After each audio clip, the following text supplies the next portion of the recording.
very disappointed that you didn't have a cricket card there of one of our special guests tonight. He's one of the all-time greats of the game. He'll be disappointed that he didn't feature in Sam 6. One of the greatest players of all time. Please make him welcome Ricky Ponting, everybody!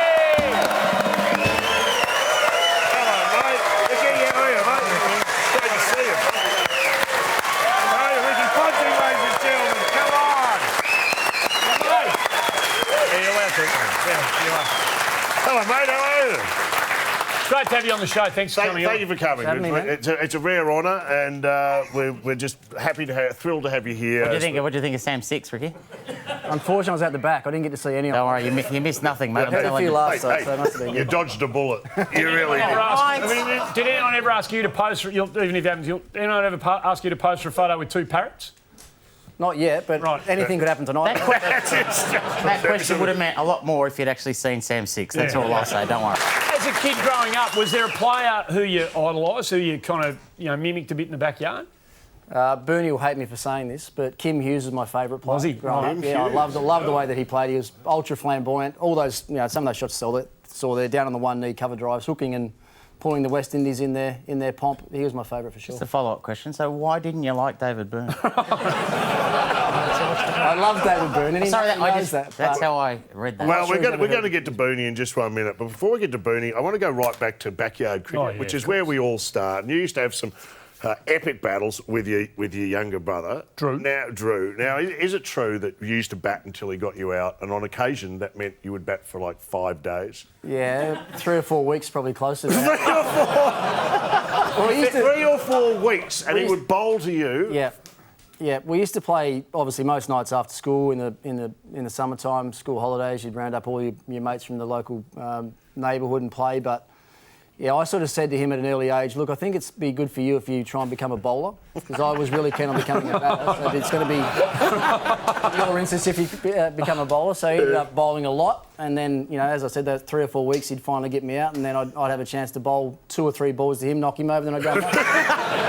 And then he would embark on another 400 over spell. Yeah, he's. How old was he? How old was he when he shouldered? He did find. No, it was stress fractures came first. There was no workload management back in those days. When you were playing at schoolboy cricket, is it true that the Tasmanians had to invent the Ponting rule, which was that you had to mandatory retirement? Yeah, I'm not sure how the story actually goes, but what I know is, I think the first 3 games of senior cricket for me in grade 5 it was in primary school. First 3 games I made like 50, 60 and 70 or something in those first 3 games. I think they were 30 over games we played then, which sort of meant that a lot of the other kids weren't getting a hit. So I turned up for the 4th game, and there was a new rule that had been in place that you had to retire at 30. So in my back of my own mind, I love batting that much that I wasn't going to get to 30 quickly. I was going to just draw it out. Wait, no! Face the first 5, get a single off the last ball, make sure I was back on strike. And then I do that for all 29 overs, right? I'll be 29 not out, then I hit a 6 in the last over, 5 not out. That is... Troy, you're the best. Ricky, let's have a look at you bursting onto the scene as a young man, an older boy, and here you are on the news in Tasmania. Check out a very young Ricky Ponting. I haven't seen this. Ricky Ponting is cricket's rags to riches story. While David Boon was a grammar boy, Ponting still lives with mum in a housing commission flat on the other side of town. It probably means I've done it a little bit harder than what David has done it. Jeez. I had no idea Booney was so up himself. You wouldn't have thought so, would you? He did go to Launceston Grammar. What kind of grammar school was that? Where they teach you to have 52 beers on a plane to London? You might have learnt that slightly after school. It was after school, wasn't it? His school was basically neighboured mine, but trust me, it was a slightly different upbringing that he had than I had. Tell us about crossing paths with Booney. You're two of the greatest. Your first class debut, was he captain? Yeah, story I'm not that proud of, but a funny story. So I was debuting as a 17-year-old, first game of the season in 1991 or 92, whenever it was. Yep. I was rooming with Michael Di I was 17, he was 18. He'd played 1 game the season before. We trained that afternoon. We went back to the room early. did everything right as young blokes would do, trying to impress David Boon. So we had room service. We watched a movie in-house. Our single beds were literally about 2 feet apart. In the middle of the 2 beds was an alarm clock set up, so I'd reached over and set the alarm for sort of 7:30 in the morning, going to be up nice and early, get down and impress everyone, have breakfast.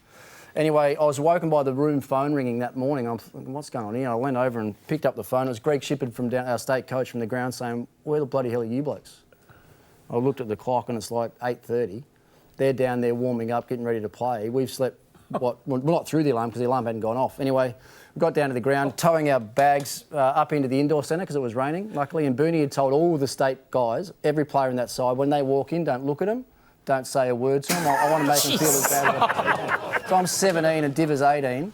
And we just walked into the frostiest of environments you could ever imagine, led by Booney. Anyway, got through the day's play, got back to the hotel that night, got close to the door and I could hear an alarm going off inside, and I got inside and I'd set the alarm for PM rather than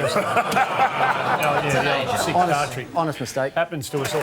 Ricky Ponting, our specialist. Ricky. Show backed up. Was he that quick that day? Was he that quick? Yeah, he was quick, yeah. But the story goes that we used to think he used to dog it a little bit. So he'd save himself for certain spells in the day, normally when the tail enders are in. And he bowled the first ball with the second new ball. It was about 135 k's an hour that I faced. JL was at the other end. So I followed Shoaib back down, looked over at JL and said, oh, he's going to dog it again here. And I reckon Shoaib heard me for the next hour and a half. It was non-stop.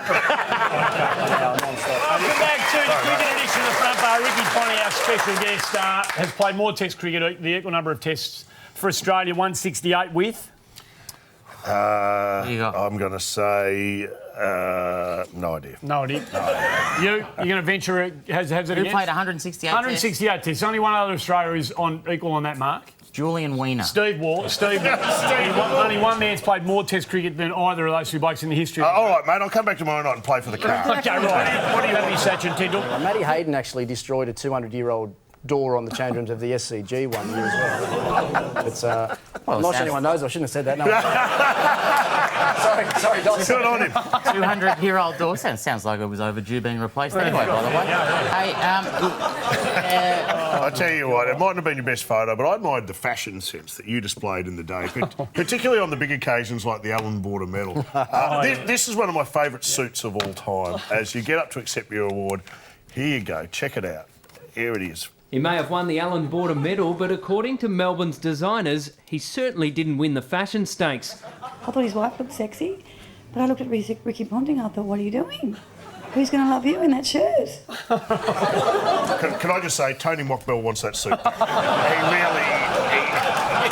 I'm not sure what was worse, the big collar on the shirt. He could hardly get the medal around you. He had to get it over your big, thick pinstripe in the suit. What, you're not sure what was worse? It wasn't a great combo. It was a tie. They're equally bad cards. You said you were a Kookaburra man. Did you have a favourite bat that you hung on to? Were you a churner of bats, or was there one that when you lost it, when it finally died, you were shattered? Yeah, you sort of probably had one of those a year, to be honest.